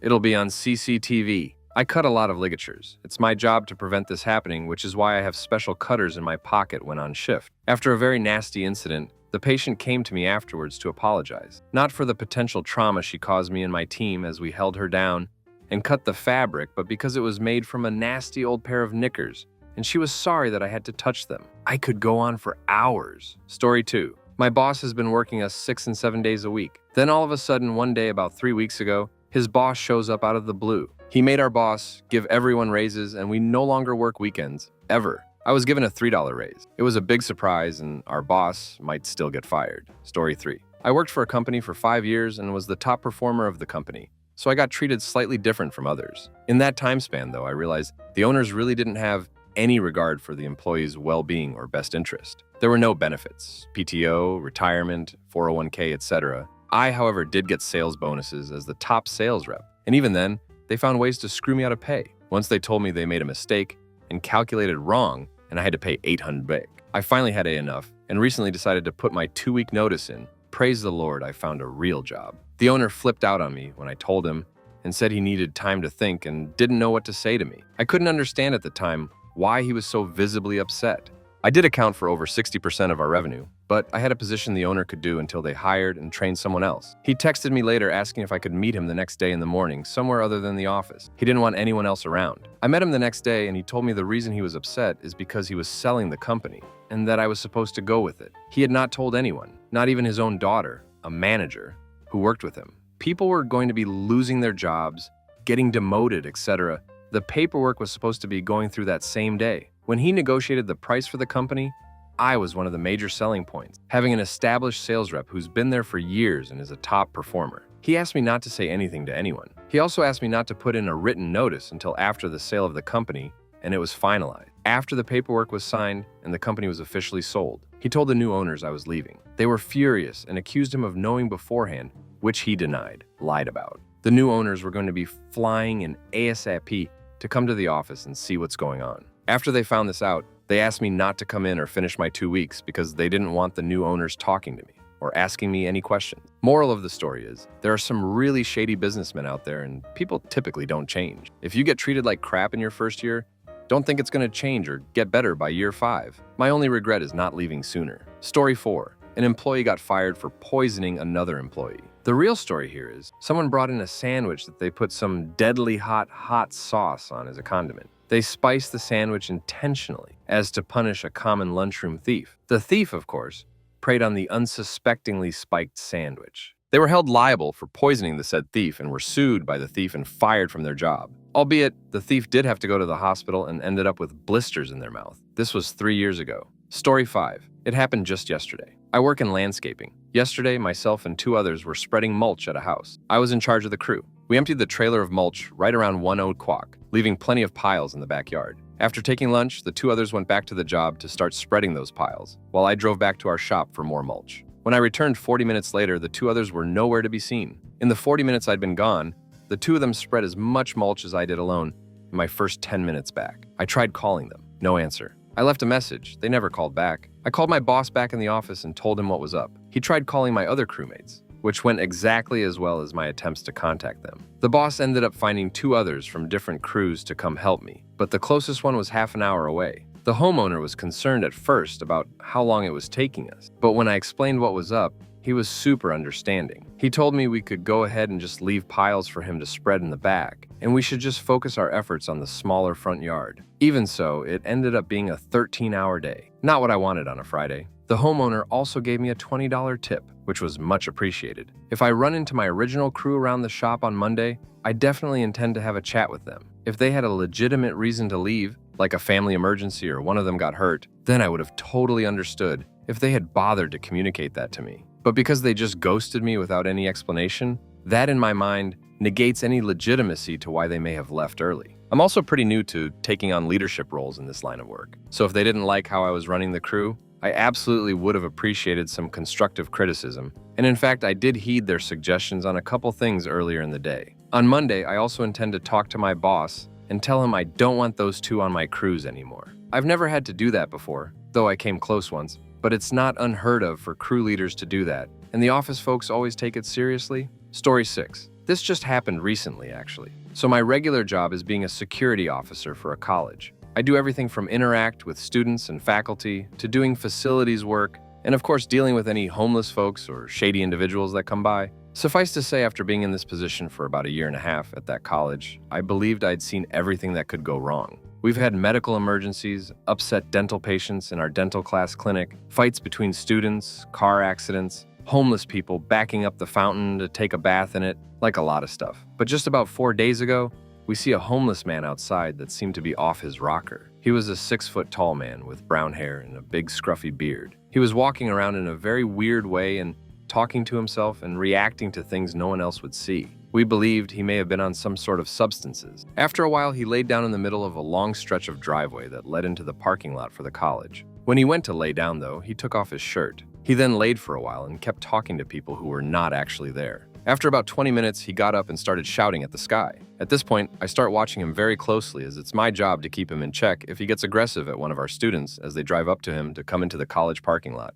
After shouting at the sky like a madman for about 5 minutes, he promptly took off his pants and underwear. It was the weirdest thing to see a naked man pretending to throw his junk at the sky, but it didn't end there. After he stopped wafting his ball sweat into the air, he walked out onto the sidewalk of a busy street that passed by the college and connects to the driveway to our parking lot, and he starts moonwalking backwards down the street naked. He just channeled the ghost of Michael Jackson and started being down the street. After he got about a block down the way, the police got up to him and quickly found out he was on something and got the guy in an ambulance. I don't think I myself or anyone else on campus that day will forget the horrors of that day anytime soon. Story 7. I work in a software company, and the amount of people who are incapable of just resetting their password hurts. We deal with some daft people, and our software is pretty friendly in general. I thought I'd seen it all until someone took it to the next level with a colleague. So we reset passwords with something like password, matches all minimum criteria, and easy enough. Someone calls a colleague saying they can't log in with a new password. So my colleague goes, "What are you typing in?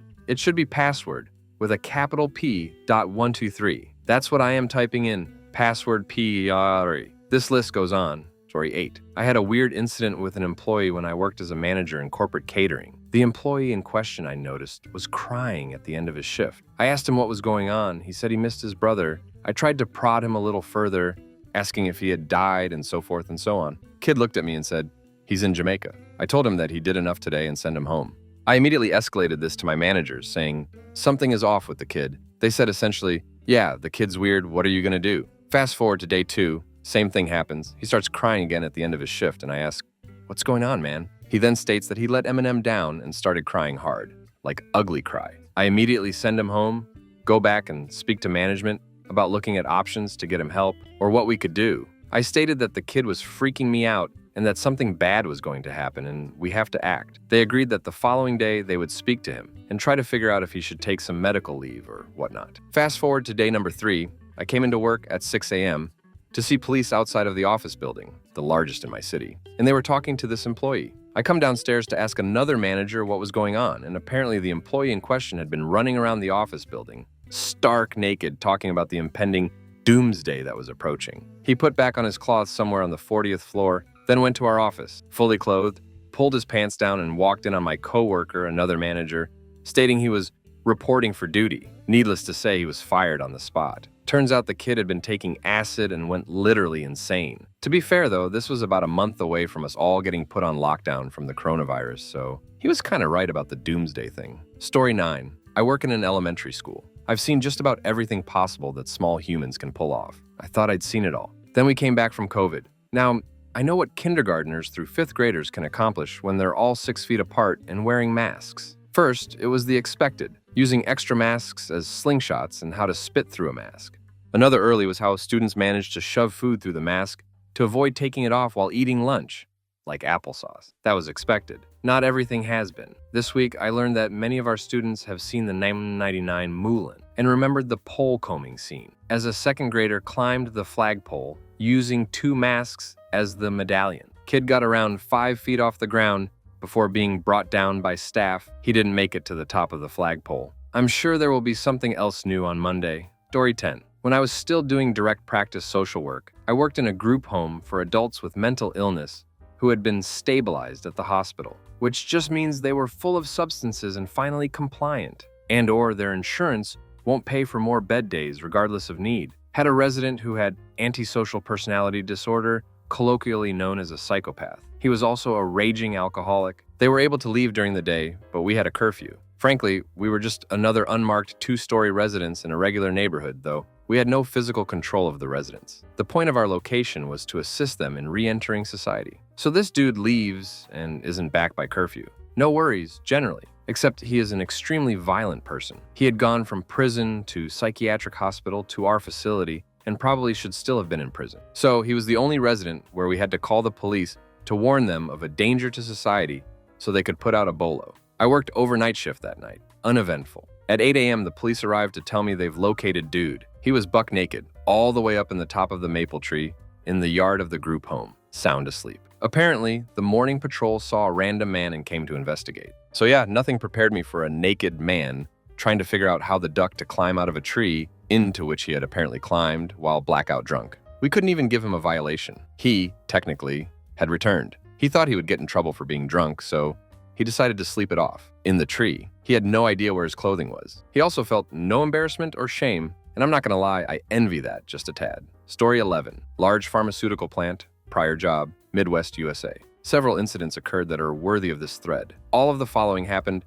in a 1.5-year span that I worked there. 1. A middle-aged woman wrote graffiti on the wall of the woman's locker room with her own feces. I had to fire a man old enough to be my father for taking repeated dumps in the new stairwell. 3. A woman who refused to use whatever women use during their period to not bleed everywhere. Every month, her chair would have stains. 4. New employee tried to assault a woman in the bathroom on his 3rd day. HR had apparently failed to properly conduct the background check. Turns out, he was released from prison a month prior for abuse.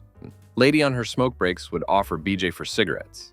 It was documented on security camera. 6. HR had to create a yearly mandatory course to instruct adult men and women that it is not okay to show up to work with dirty clothes on and to bathe before coming to work. The locals there had real issues with hygiene. It was crazy. Story 12.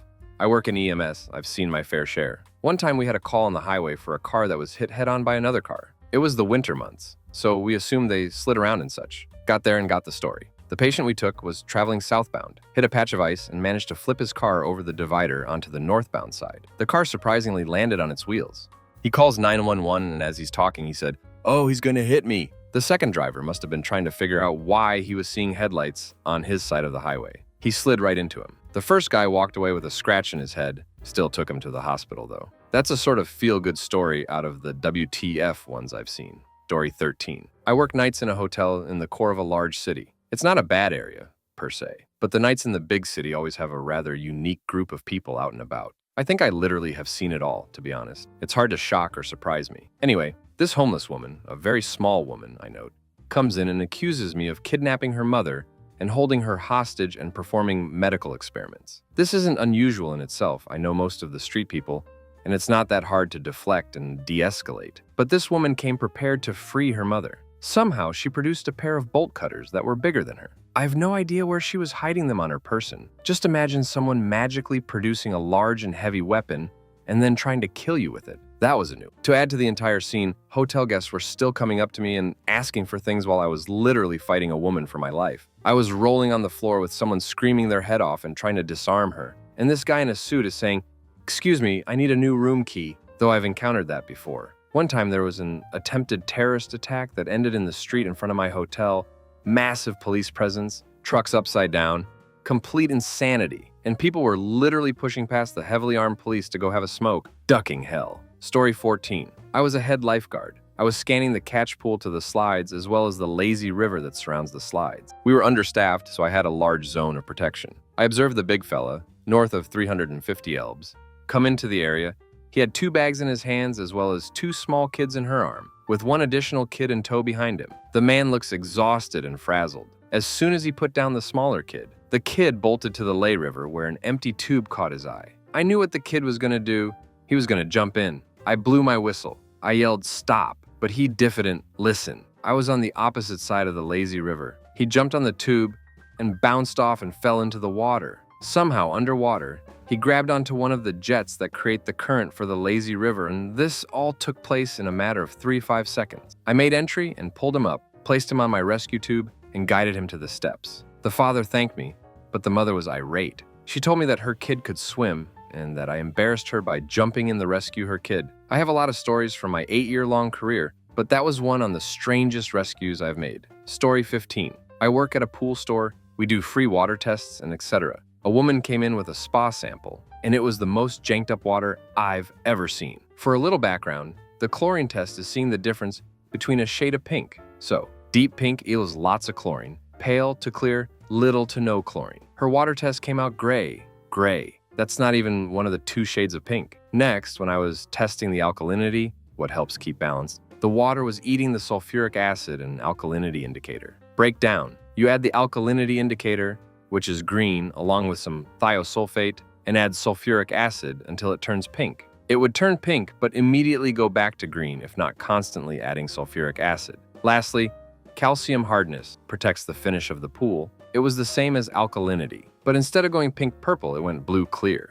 Wildest water test I've seen. Apparently, she was gone for like a week or 2 and let her 18-year-old son take care of the spa, and he would just constantly add chlorine. My boss joked saying that if you got in with a black swimsuit, you'd come out with a white one. Story 16. Before I go in, I work in fashion, and the company I worked for buys designer clothes accessories to essentially copy the construction design material. I hate it, but none of these large brands are actually ethical or have integrity over their design. A woman realized that someone kept on stealing her yogurt from the communal fridge. This continued despite her putting it in a lunchbox and even putting her name on it. It eventually got reported to security, but that led to not only finding the culprit, a pregnant woman who's been working there for several years, but they decided to observe her. It turns out she had been stealing other things like designer samples, including a bag that was worth several $1,000s. No one would have known if she didn't steal all those yogurts and she'd still have her job. Story 17. Pharmacist here. Once a very worried grandmother went to the place was working with her grandson because his ear was worse. The boy had been diagnosed with ear infection a few days before, and the doctor prescribed oral antibiotics and paracetamol suppositories for fever and pain. For most people, it seems obvious how to take those, but for that lady, it wasn't. So, she was giving him the antibiotics orally, but she was putting the suppositories on the boy's ear because it was where it hurt. Story 18. I figured I had seen all tactics used to steal clothes and stuff from my stores, but the one that was new to me was when 2 people dressed up in drag to try and steal clothes, and they fully on committed. Wigs, makeup, clothes, shoes, the whole 9 yards.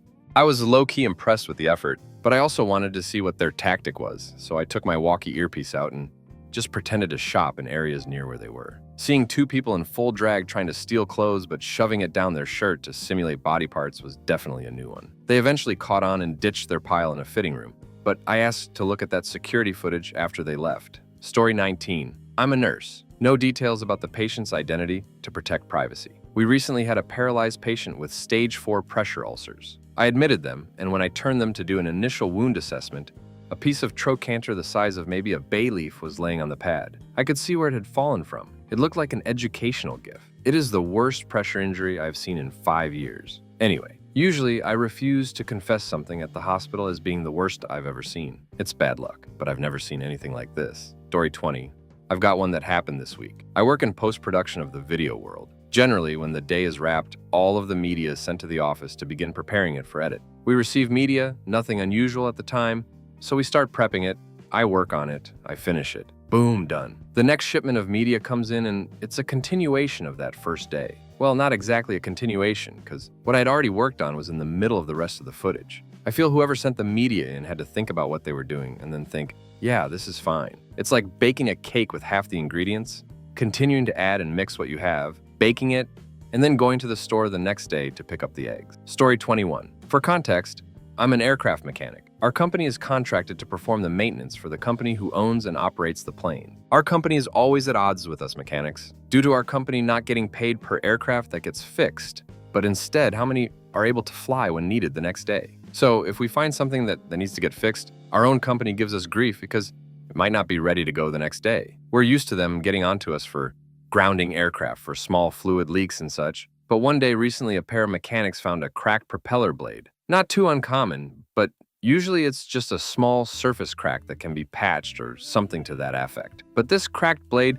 went completely through the blade from one side to the other, and our own company held the pair past their shift and attempted to give them a reprimand for it. Boggles my mind at how some don't care about the deaths. Something like that could have causes just to make $1. Story 22. It help desk in a university. I do not work there anymore. The restroom. Blood smeared everywhere. Looked like a war zone or someone died in there. That is all I have to say. I had heard of things like this happening in public restrooms before, but I didn't think I would ever actually see it in person. Now I know that people are vile pigs and actually do these things in restrooms. Thankfully, I was not maintenance who had to clean up that mess.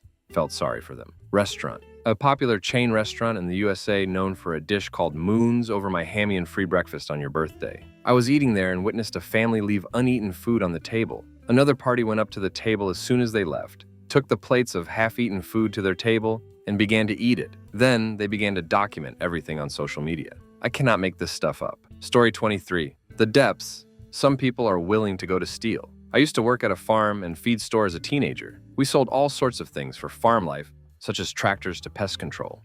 One day, the fire alarm goes off and everyone, including the other customers, immediately rush out of the building when billows of smoke flood into the rafters. Once the fire department arrived and managed to put out the fire, it was discovered that a man went into the back to get these smoke bombs you use to flush out moles and set it under the birdseed bags. While everyone was busy seeing where the fire was originating from, he had already dashed to the weed whacker section, grabbed 2 of our most expensive products off the shelf, and booked it out of there, all while everyone was distracted. The only reason we found out was because the police watched the security cameras to see how that smoke bomb was put under the birdseed. Story 24. I worked retail for a long time. You see some weird crap there. People piss on the floor, especially when they're pissed. Crackheads will take some ducking weird of measures to nick stuff, and old women are the craziest of the lot. Think the one to take the cake was this guy, though. He just strolls in, drops his trousers, and starts do it over the fridges. Cue me noping the duck out. I'm not paid enough to deal with metaphorical S, never mind literal one. Shouts up for a manager,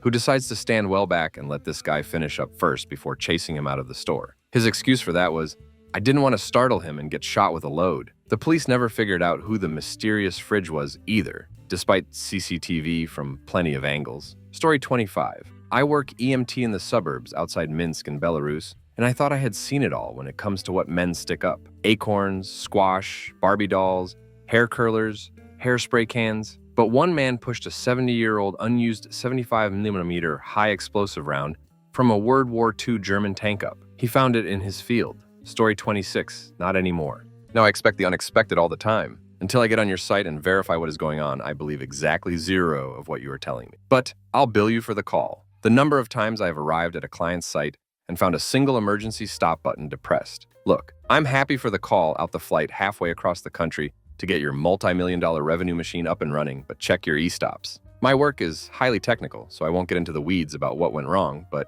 the last one to make my eyebrows go up was when someone used a folded cigarette pack to hold a relay closed, allowing the revenue machine to run. Until it fell out, and that employee wasn't around to remember their fix story. 27 proud swimming pool serviceman here. As you could imagine, I've seen some bizarre things in swimming pools and skimmer baskets. Some examples are dead birds, lizards, a skunk, used condoms, and even adult-sized feces. However, just when I thought I saw it all, a grown-ass man allowed his 3-year-old son to whip out his junk and pee in his pool from the deck while I'm literally cleaning his pool. I get it, people pee in pools, but not while someone's working on it. Dude actually had the nerve to ask me to look the other way while the kid did his business. In disbelief, I quickly finished my work, got the hell out of that backyard, and texted his mother-in-law, lady who paid the bill, that I was not the guy for her. I quit by saying I work on pools, not toilets. Story 28. The primary tenant of the high-rise I work in has their own security team. I work closely with the property management team that leases the space to them. Security is pretty easy work, but their team takes the laziness to a new level.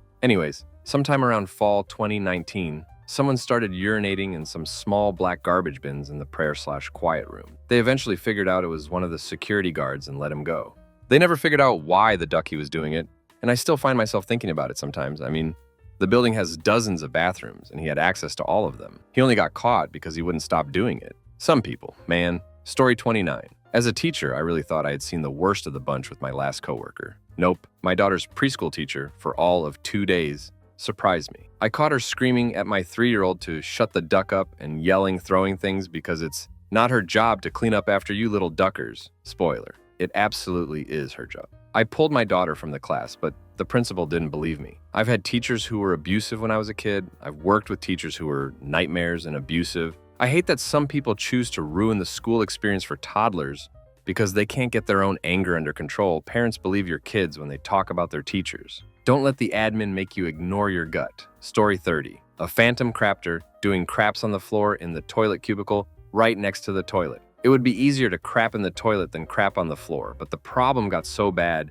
that management put signs up saying anyone caught doing this will have their employment terminated immediately. It went on for about 4 months. Not sure if they caught the person or it just stopped happening. Story 31. When I was a restaurant manager, we had a male employee who pissed in a cup in a small storage closet and left it there for the GM to find. There was a full investigation, including reviewing security footage. We witnessed the closet pisser going into the closet with an empty cup, the left without it. Suffice to say, that was an easy firing. He had done some questionable things in his short time with us, but that stunt took the cake. Story 32. This week, there was a sudden surge in the number of junks being drawn all over the plant. Some cases that stood out were junks made of welding wire stuck to various things, Sharpie penises on welding helmets so you would only see it when you started welding, and a big one made from clamps welded to a workbench. There was a big investigation and lots of guys brought into the office for questioning. Yesterday, they found the guy, and the whole talk of the shop was about who the junk bandit was. Story 33.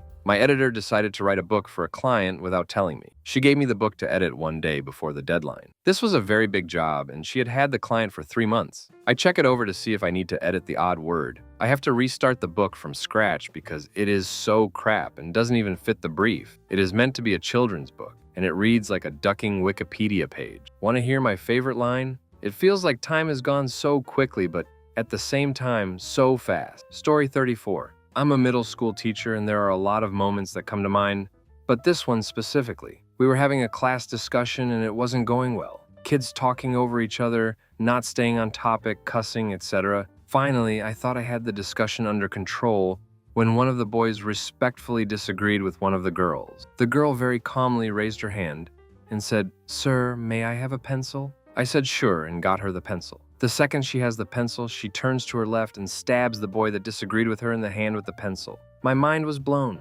Story 35. I work at a grocery store. We've found 20+ empty boxes of Fruity Pebbles. A lady kept stealing the bag out and leaving the boxes. This was only over the course of about 2 months. We finally realized which customer it was and kicked her out. One of the employees followed her out to her car and asked why she was stealing so many Fruity Pebbles. She said because she feeds them to her 5 dogs. We know she isn't broke by any means. She just enjoys stealing. We caught her trying to steal a $40 plant, and when confronted, she gave us $80 cash for 2. She just genuinely likes stealing things. Story 36. Been a few years since I had any real surprises, but here's one. Working at a data center where we rented servers. We shut down a customer's port because they were sending DDoS attacks. He, of course, said, "I'm not sending DDoS attacks." We told him we needed to examine his server before we could re-enable it and asked him if he could provide his password, his root password, on an internet-exposed Linux server. 1234, needless to say, he was totally pwned. I had fun nuking and paving his box. The whole company had a good laugh at said customer's expense. Story 37. We had a toddler in our classroom who was suddenly pooping a lot. After lunchtime, diarrhea came out all over the child's leg. Told our supervisor about the situation, and the boss told us to get the child ready. After we cleaned the toddler up and almost got him ready to be sent home, our boss called. It turned out that the mom gave her child laxatives to help the child constipation and forgot to communicate us about it. So we still had to keep her child here and had to change the child poopy diaper constantly the rest of the week. Story 38. My company sells home security systems, the type you install yourself. One time, a customer called up to say that instead of a home security system, she received a box of washing powder. She provided photos and everything. That was ducking bizarre. Just how? In my old job, I worked for PlayStation customer service. One time, we got reports back from the repair center that a PS4 had arrived filled with crabs. Actual crabs. We'd seen cockroaches and ketchup and all sorts of random things, but crabs? No matter how long you work these kinds of jobs, you can still be surprised. Story 39. I work in an office, so at the beginning of the pandemic, everyone was pretty much forced to work from home. Customers would be so pissed off when I explained we couldn't receive inbound post and that we needed things emailed instead due to us not physically being in the office. Customers were complaining as if I made this decision to work from home. Plus, why should I be traveling to work during a pandemic just so you can post something? It was really frustrating that they expected me to be in the office when email was a completely viable alternative. Story 40. When I waited tables, I was super disgusted to see men and women do HJ their girlfriends at the table. The women being lesbians, of course, with their girlfriends. Like, what the F do you want to do HJ at the dinner table? It's like almost abusive, and the men and lesbians were always super aggressive a whole, who were there abusing and do HJ their GFs. They would always look me in the eye too. Like, look at how macho I am. Do HJ my chick the table. And in my mind, I am thinking, look at you, you disgusting, shameless pig.